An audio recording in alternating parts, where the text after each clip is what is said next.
Bismillahirrahmanirrahim. Alhamdulillahirabbil alamin. Wa bihi nasta'inu ala umuri dunya waddin. Asyhadu an la ilaha illallah wahdahu la syarika lah. Wa asyhadu anna sayyidina Muhammadan 'abduhu wa rasuluhu la nabiyya ba'dah. Allahumma shalli wa sallim wa barik wa karrim wa 'azzim wa majjid ala habibina wa syafi'ina wa qurrati a'yunina Muhammadin وعلى آله وصحبه أجمعين. سبحانك لا علم لنا إلا ما علمتنا إنك أنت العليم الحكيم. رب اشرح لي صدري ويسر لي أمري واحلل عقدة من لساني يفقهوا قولي بجاه النبي وآله. قال الله تعالى وقل رب زدني علما. وقال رسول الله صلى الله عليه وسلم طلب العلم فريضة على كل مسلم. Alhamdulillah, melanjutkan kita kepada kajian tentang taharah ya. Yang sebelumnya sampai apa itu? Tulisannya. Masalah yang haid ya. Kemarin kita bahas tentang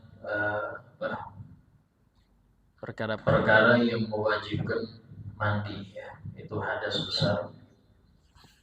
Nah, kemudian masalah hadas ini kemarin kita bagi menjadi dua, ada hadas kecil, ada juga hadas besar.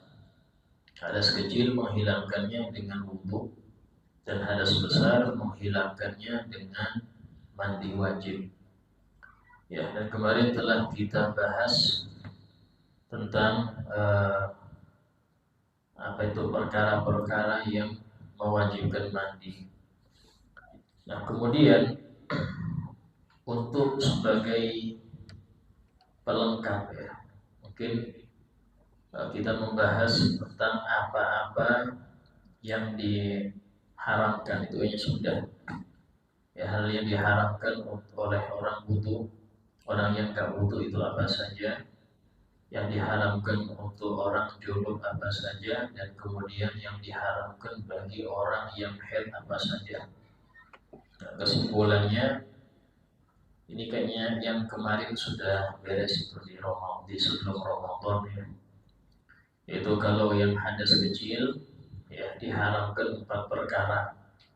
Ya, diharamkan 4 perkara. Yang pertama adalah sholat. Jadi sedikit kita tulis untuk biar jelas.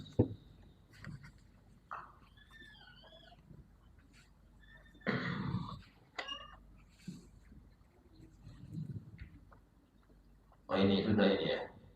Nah, ini sudah dibahas tentang masalah hadas kecil apa saja, sedang dan haid. Aku ini permanen.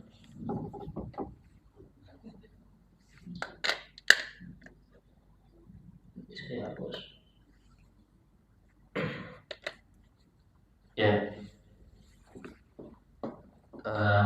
Sedikit kita membahas kelanjutan daripada taharah. Sehingga taharah itu kemarin kita bahas ada taharah anil hadas, ada taharah anil khabath. Bersuci dari hadas, bersuci dari najis. Nah, bersuci dari hadas itu ada 2, hadas kecil dengan wudu, hadas besar dengan mandi wajib. Nah, jikalau 2 ini gak bisa, alias gak ada air atau gak bisa memakai air, maka harus diganti dengan tayamum. Ini sekarang kita akan membahas pengganti dari wudu dan mandi wajib atau tayamum.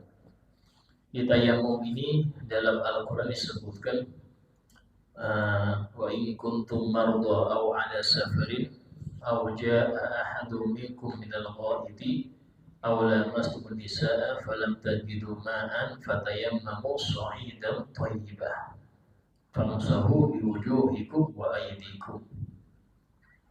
Jadi jika kalian keluar dari kamar kecil. Ya, ini diantara Allah menyebutkan penyebab-penyebab hadas. Awla mastumun nisa, atau kalian bersentuhan dengan perempuan yang lawan jenis. Ya. Kemudian aw ala safarin, kemudian atau kalian dalam perjalanan. Ini penyebab ketika nggak ada air itu ketika perjalanan. Ya. Falam tajidu ma'an, kemudian kalian nggak mendapati air di dalam tempat tersebut, daerah tersebut. Maka fatayammamu sha'idan thayyiban, maka tayamumlah, artinya ini carilah sha'idan, yaitu debu atau tanah thayyiban yang suci, mensucikan. Nah, di dalam ayat ini dijelaskan bahwasanya salah satu dibolehkan orang tayamum ketika gak ada air. Gak ada air ini jarang sekali di tempat tinggal. Jarang, sampai tahu di satu hari gak ada air itu jarang. Kalau toh terjadi, gak langsung boleh tayamum. Dia harus nyari air dulu. Ini kesalahan sebagian kita, ya. Kalau contoh nih, saya pernah nemu di suatu yayasan, tahu-tahu nggak ada air. Alasannya PDAM-nya rusak dari pusat. Ya, tandon habis. Akhirnya salah satu guru nyuruh, sudah tayamum semua. Loh, nggak boleh demikian. Harus nyari dulu. Nyari kemana? Nyari di luar pondok, di luar yayasan itu. Semana batasnya haddul ghaus, yaitu jarak 300 meter depan belakang kiri kanan harus. Jadi nggak ada alasan di rumah tandon habis Ustaz, ya sudah saya tayamum, nggak boleh, haram. Saya harus ke tetangga 1, 2, 3 sampai 300 meter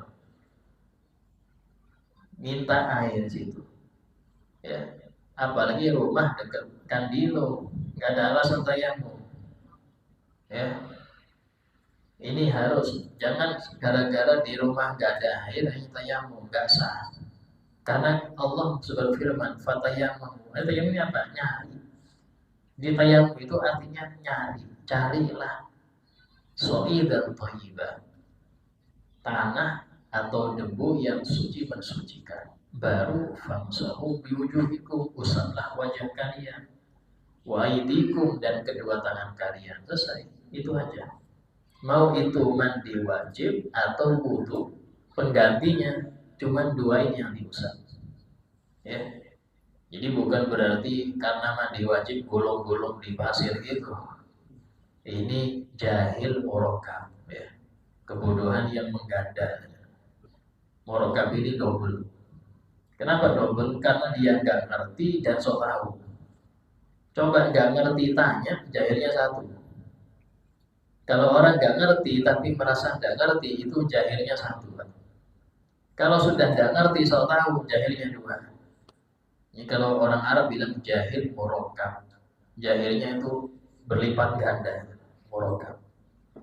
Sehingga dalam hal ini, di antara penyebab tayamum itu adalah nggak ada air, nggak nemu air. Dan biasanya terjadi di luar kampung. Kalau di kampung mustahil atau hampir dibilang sangat jarang. Biasanya perjalanan. Kalau di Arab itu, kota itu biasanya ada bentengnya.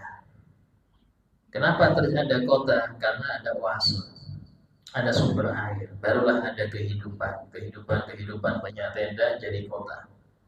Tapi di luar kota itu hanya gurun pasir. Nah, ketika di gurun pasir itulah waktu sholat gak nemu air, masuk akal, karena bukan di tempat oase muncul, bukan di tempat mata air muncul, wajar, tidak apa-apa. Nah, cuma kalau kayak di Indonesia sangat jarang, ya. Sampai tahu-tahu di jalan kemana nggak ada air, iya di mobil nggak ada air, jalan sebentar ada kali di situ, sebentar ada sumber air banyak. Ya, Indonesia ini Masya Allah kaya akan air. Nah, cuman seandainya dalam perjalanan itu nggak nemu air, maka langkah pertama dia harus nyari dulu. Nyari di mana Ustaz? Kalau dia rombongan, maka cari ke teman-temannya. Mungkin dari mereka ada yang membawa kantong air atau simpanan air, maka wudhu dari situ, minta untuk dipakai wudhu. Nggak boleh langsung tayamum. Nggak nemu di si satu base nggak ada yang bawa, sumpah. Maka silahkan dia harus keluar dari base jarak 300 meter kiri kanan depan belakang. Ya, berpencar cari air. Sudah nggak dapat, barulah boleh tayamum. Dan itu catatan harus sudah masuk waktu. Jam 10 nyari air. Kenapa? Belum zuhur. Lanjut ke perjalanan. Kalau sudah nyampe zuhur, nah baru disitulah ada air nggak ada, cari. Nggak nemu, baru tayamum. Nah, tayamum untuk hadas kecil atau hadas besar, caranya sama. Ya, pertama niat. Niat ini nggak boleh di nawaitu tayamum, nggak sah. Karena tayamum itu bukan suatu ibadah asli, dia pengganti. Jadi kalau niatnya itu nawaitu istibahah lisholah, saya niat agar dibolehkan sholat. Kalau dia mau sholat fardu, kalau dia mau baca Quran, ya maka bebas. Waktu duha, jam 2 siang belum asar, tidak apa-apa. Waktu baca Quran, dia nggak punya wudhu nih. Mau wudhu nggak ada air, cari dulu.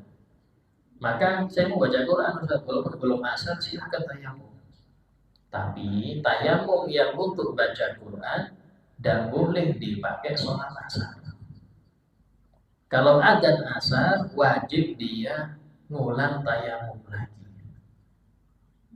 Paham di sini? Kenapa? Karena tayamum itu pengganti, bukan suatu toharoh asli. Beda kalau wudhu. Wudhu itu sekali wudhu itu komplit, dipakai sholat, tawaf, megang Quran, bebas wudhu. Karena memang aslinya di wudhu. Tapi kalau tayamum tidak. Tayamum cuma pengganti. Karena itulah orang kalau tayamum untuk sholat fardu, contoh adzan zuhur nih, adzan zuhur, Allahu Akbar, maka dia langsung nyari air. Berapa batasnya tadi? Haddul qaus 300 meter depan belakang kiri kanan. Ya.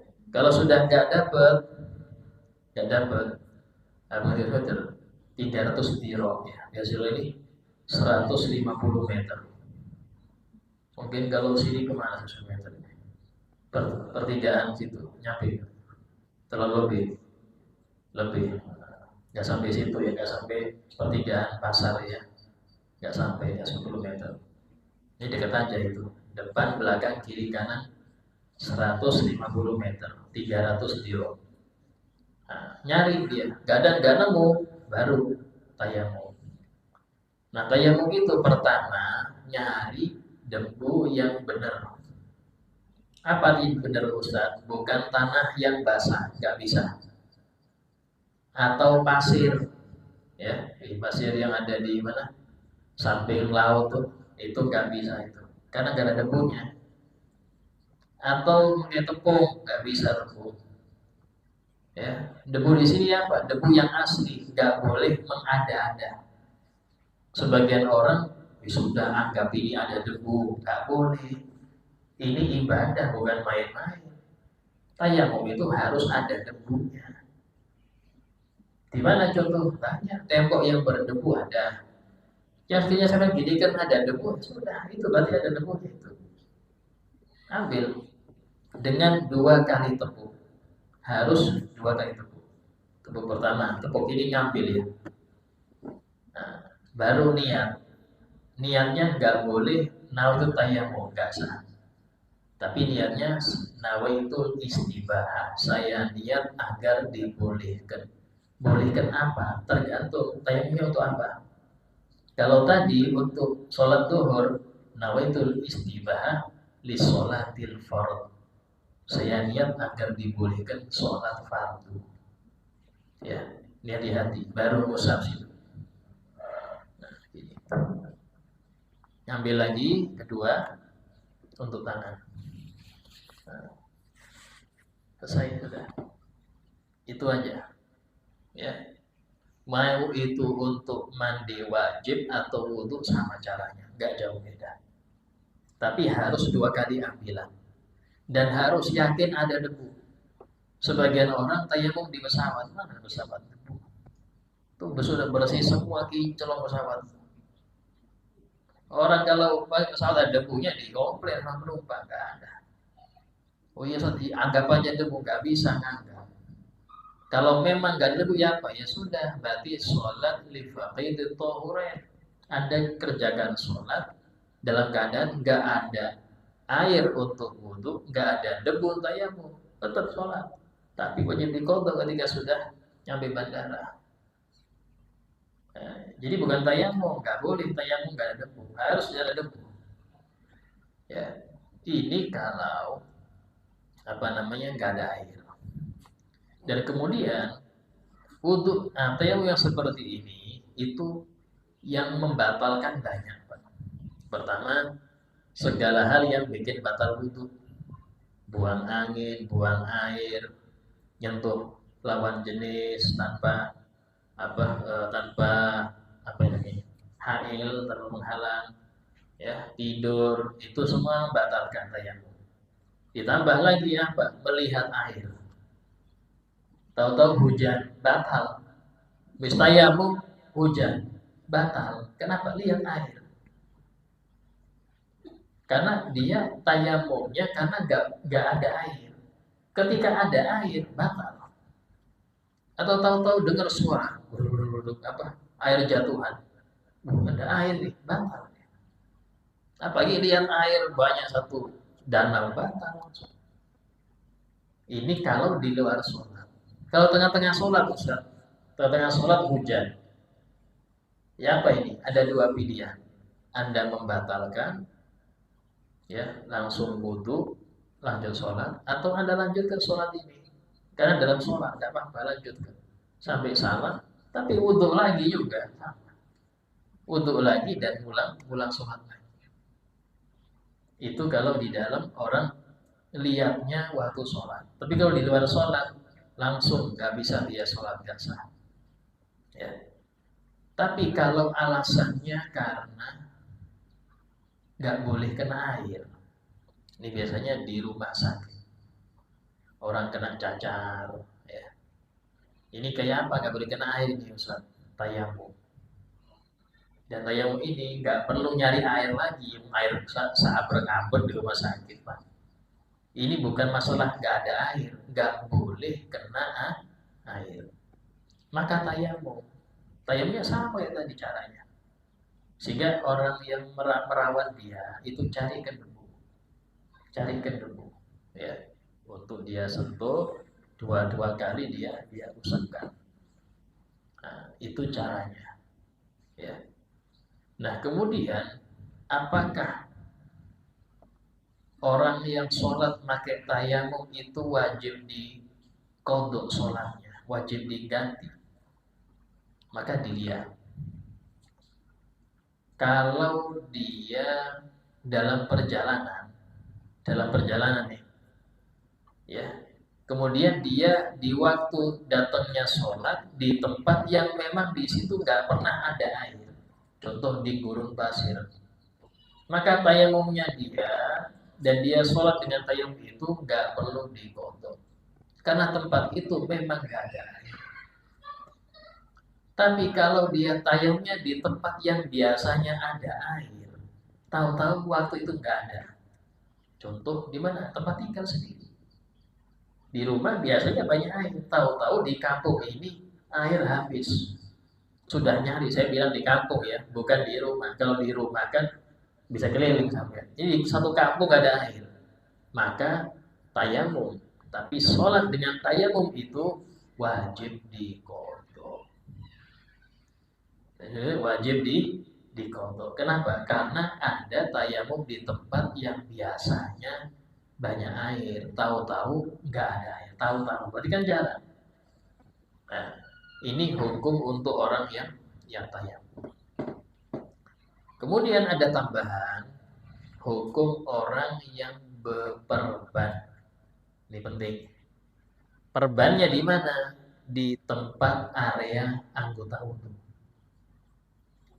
Perbannya di tangan, di tips. Ini kayak apa wudhunya ini? Maka untuk orang yang demikian, dia mengamalkan dua, wudhu dan tayamum. Ini banyak orang nggak ngerti. Wudhu dan tayamum. Wudhu untuk yang sehat, tayamum untuk pengganti yang tertutup. Jadi yang tertutup itu nggak kena air kan? Nggak mungkin sah wudhunya, ada nggak kena. Terus siapa mengganti yang kena gib ini? Tayamum. Sebagian orang salah kaprah. Yang ditayamumin, yang perbannya ditayamumin, bukan. Tayamum seperti biasa. Ngusap wajah, ngusap tangan, pengganti dari yang tertutup perban ini. Walaupun cuma satu jari. Pada satu jari aja perbannya. Tapi ini anggota wudhu kan iya. Penggantinya adalah tayamum. Kecuali kalau Anda bisa nyopot wudhu, dibasuh, cukus lagi, silahkan. Ini banyak yang nggak paham masalah orang yang berperban seperti itu hukumnya. Ya. Nah, cuman permasalahannya, apakah mana yang didahulukan, wudhu dulu atau tayamum dulu? Itu tidak ada kewajiban, tapi afdolnya tayamum dulu, agar air menghapus sisa debu. Jadi air itu menghapus sisa debu tayamum. Sehingga tayamum dulu baru wudhu. Ya, itu untuk orang yang berperban seperti itu. Atau tidak berperban, cuman lukanya nggak boleh kena air. Ada luka di sini sumpama, nggak boleh kena air ini. Ya apa caranya ini? Nah, ini juga sama, Pak. Sama. Itu apa? Diganti dengan tayamum. Bedanya kalau perban, ya, habis dia tayamum, membasuh yang sehat, ya yang sehat, yang di kaki yang sehat. Kemudian untuk atas perban itu diusap air aja, diusap. Nah, itu cara wudhunya orang yang berperban dan perbannya di area wudhu. Kalau perbannya itu di punggung, di paha, nggak masalah, karena bukan area wudhu. Cuman mandi wajib repot. Nah, kalau mandi wajib ya apa Ustaz? Nah, ini caranya. Kayak tadi. Tayamum dulu pengganti dari yang nggak kena air, kemudian dia membasuh yang sehat. Ya, ini cara yang jarang, penjelasan ini jarang dibahas. Ya, kebanyakan orang, ya maaf, sebagian besar orang sakit gak sholat. Ini fakta ya, ini fakta. Sebagian orang yang sakit gak sholat. Saya sakit ini disuruh sholat ya. Nah, ini jangan boleh seperti itu. Kecuali nggak sadar ya rofi alkohol, nggak ada dosa, pena dosa nggak jalan. Tapi selama dia berakal, wajib untuk sholat. Bahkan orang yang disalib dia kena hukum apalah, disalib, berhari-hari dijemur, wajib sholat. Kayak apa saya? Gerak aja nggak bisa. Duh. Sampai ini akhir-akhir hayat masih nggak sholat kayak apa? Musuh khotimah sampai. Istilahnya tetap sholat. Ya apa sholatnya? Pakai isyarat. Wudhunya nggak usah wudhu. Kalau ada yang wudhu kan ya apa? Takbir ya Allahu Akbar sambil baca Fatihah. Allahu Akbar rukuk baca surah. Itu akhir-akhir dia. Kalau dia sampai nggak sholat, meninggalnya suul khotimah.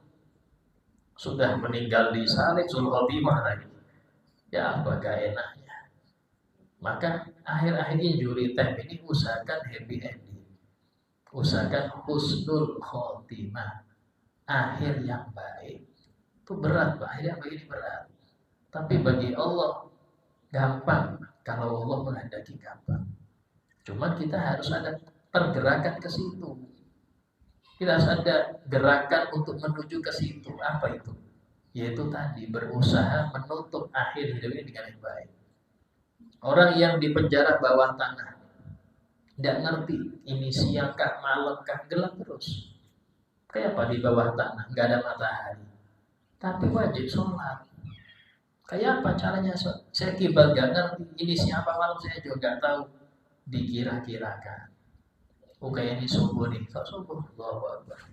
Dorokat. Nanti agak lama, kayaknya sudah zuhur nih. Takbir lagi. Dan Allah akan membalas ikhtiar Anda itu. Walaupun nggak tepat, walaupun. Daripada dia nggak sholat, sudah mening di dunia sengsara, akhirat sengsara juga. Sengsara 2 kali dia. Coba, tidak apa-apa lah sengsara di dunia. Meninggal di penjara bawah tanah. Tapi di akhirat bahagia, karena jaga sholat. Ini loh. Ya, sehingga penting untuk kita itu jangan sampai meremehkan sholat. Ya, jangan sampai meremehkan sholat. Iblis itu gara-gara nggak mau sujud sekali aja ke Nabi Adam kena laknat. Ini ke Nabi Adam, iblis itu sujud ke Allah. Tapi ke Nabi Adam nggak mau. Padahal itu disuruh Allah, itu jadi laknat. Ini manusia nggak mau sujud ke Allah.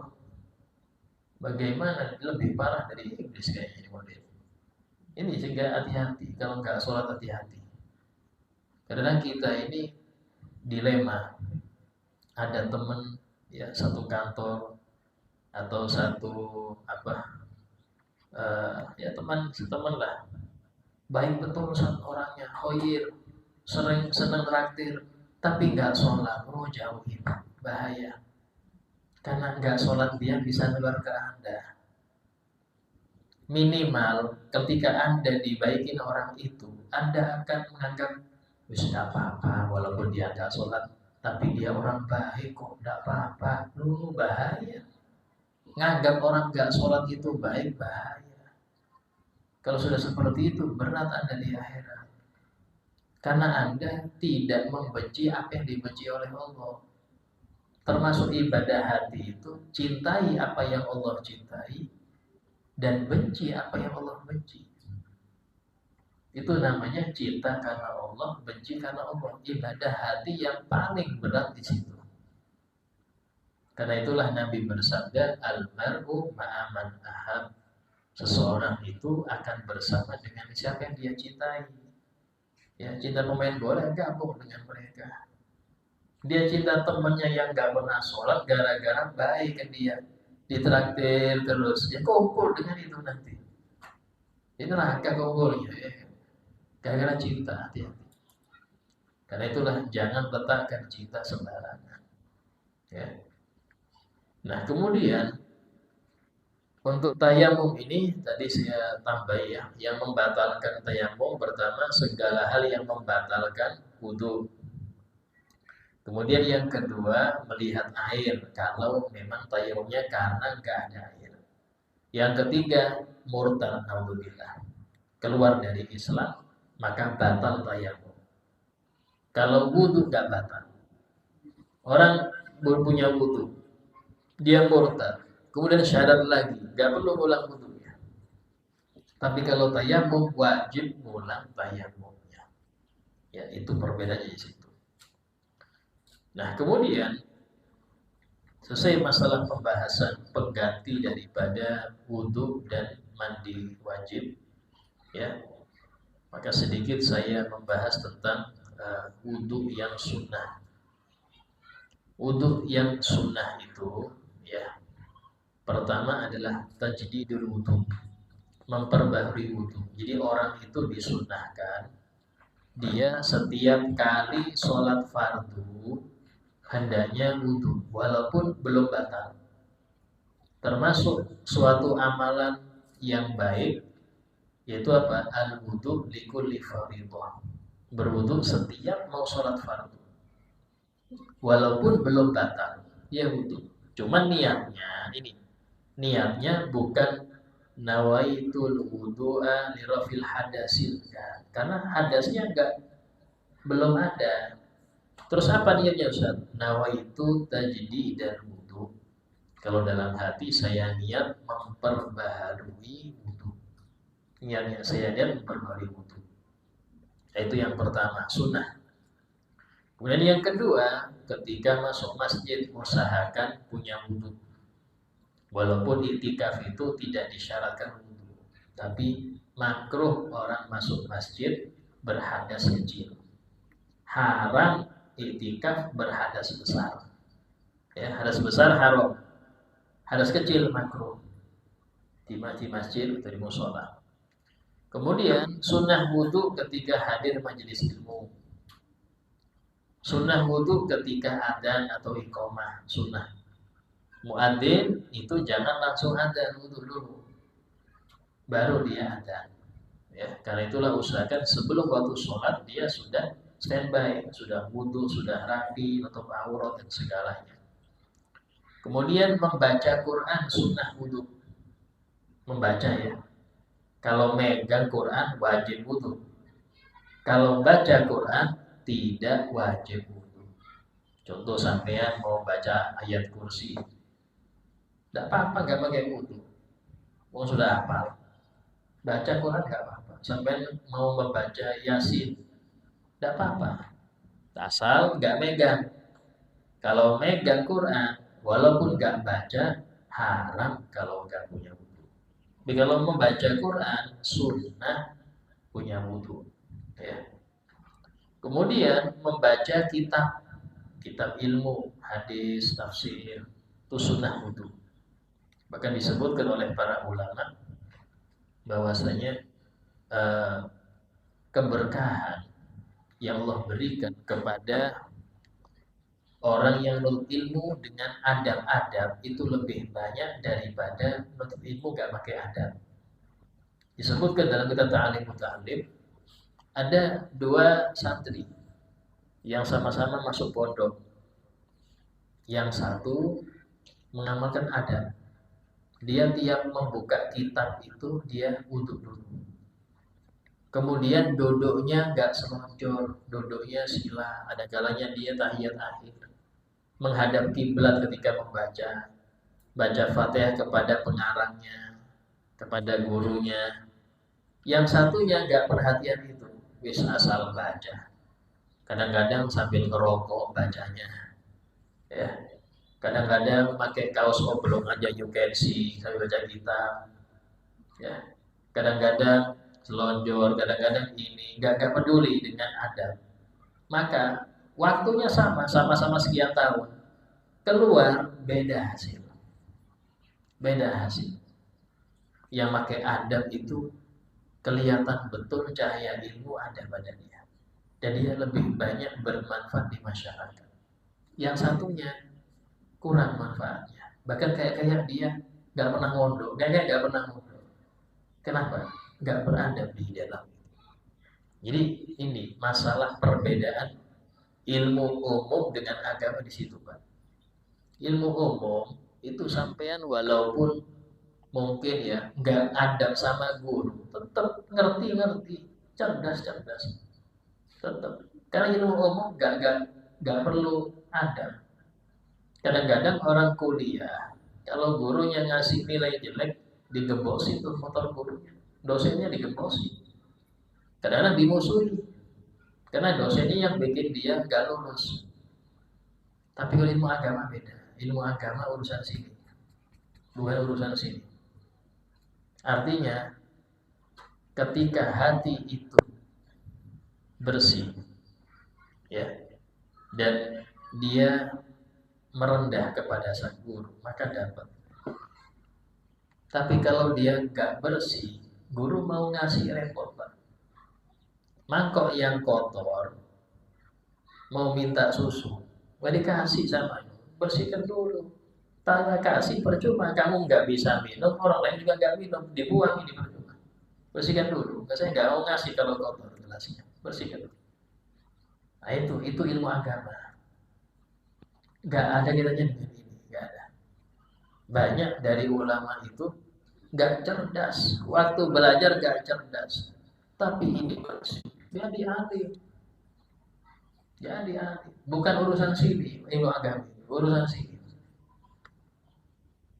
Tapi ada kalanya orang itu apal macam-macam, apal ini, apal ini. Tapi waktu di masyarakat kok kurang manfaat. Karena dia cuma nyampe sini aja, gak nyampe sini.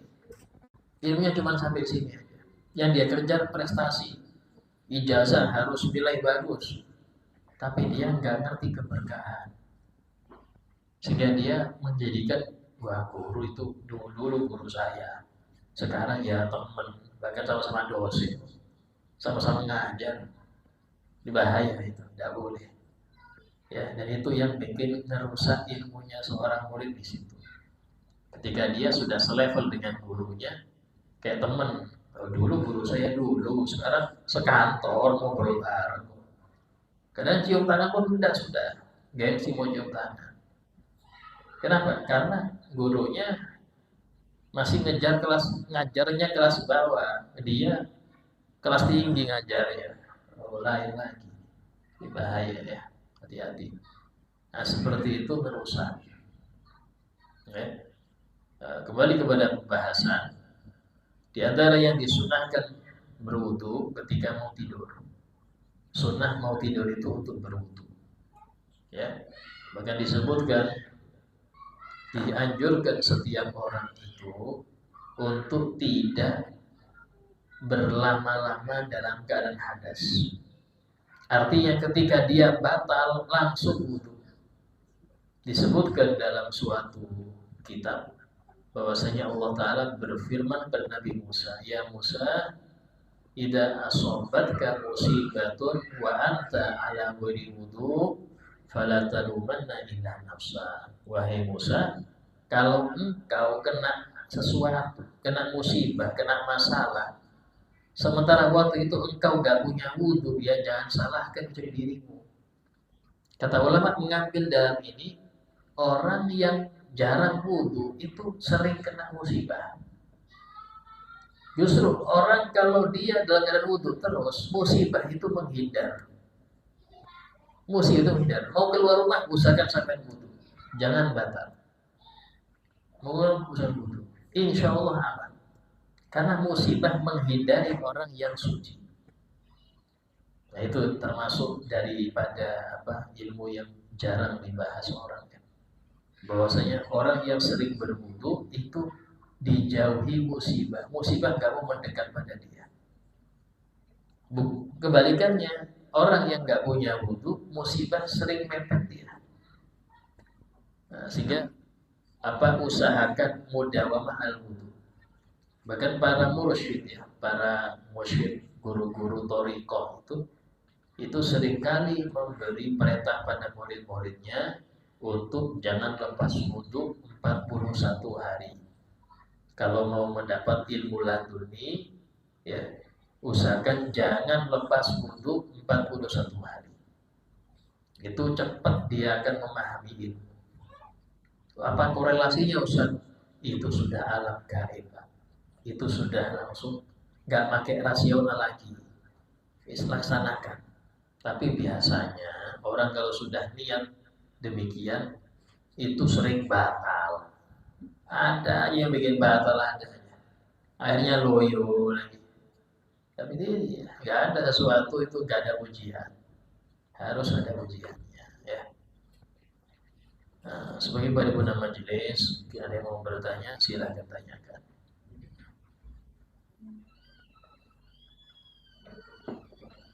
Insyaallah akan datang kita bahas masalah najis ya. Untuk yang hadas beres insyaallah. Kita bahas masalah najis yang akan datang insyaallah. Silakan.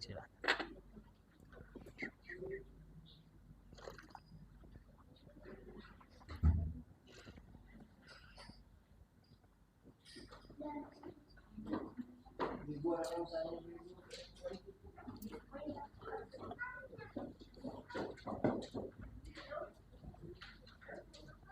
sudah ya. Khair insyaallah. Fadilah. Al-Fatihah. Bismillahirrahmanirrahim. Alhamdulillah rabbil alamin. الرحمن الرحيم مالك يوم الدين إياك نعبد وإياك نستعين اهدنا الصراط المستقيم صراط الذين أنعمت عليهم غير المغضوب عليهم ولا الضالين آمين. بسم الله الرحمن الرحيم الحمد لله رب العالمين حمدا كثيرا طيبا مباركا فيه على كل حال حمدا يوافي نعمه يكافي مزيده يا ربنا لك الحمد كما ينبغي لجلال وجهك ولعظيم سلطانك. اللهم صل وسلم على سيدنا محمد وعلى اله وصحبه اجمعين.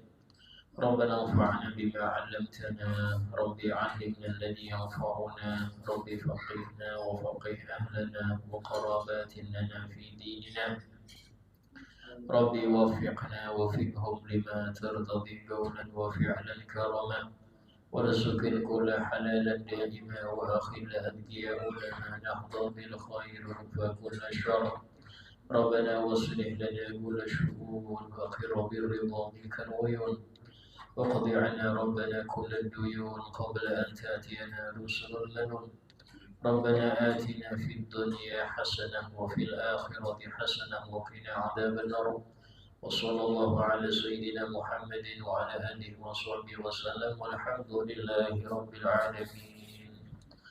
تقبل الله منكم